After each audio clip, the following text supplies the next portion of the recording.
labas, mga peanut lover dyan. Huy! Look at this.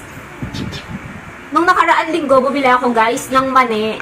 Dun sa mga tawag dun? Yung 5 piso yung tinatakal. Ang mahal na pala ngayon ng mani. Bumili ako 50 pesos. Ang konti lang guys. Kaya sabi ko, ganito na lang bibiling ko. Nasa 30 plus lang to guys.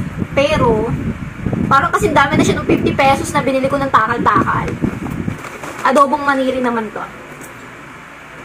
Ang sarap. Tapos hindi siya ganun mamantika. Kasi yung nabibili natin sa mga tabi-tabi lang mamantika. So, katulad kong peanut lover. Huy!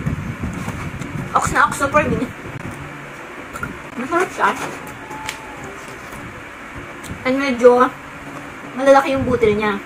Ang gusto ko kasi sa mani na adobo, yung maliliit yung butil. Next time, mag masyado malaki, happy ha. Charis. Tingnan nyo guys, ang dami niyang laman. Kita nyo ba? Ang sarap. Minsan kasi, masarap umorder online. Tapos, eto lang yung kinikrave mo. Siyempre, kasi naman pupunta ako ng supermarket, ito lang naman bibilin mo. So, online na lang ako nag-order. Pero pag nag-crave ka, meron na kagad, diba? Kung gusto nyo nga rin ito, meron itong iba't ibang flavor, guys. Meron maanghang, may bawang, ito adobo.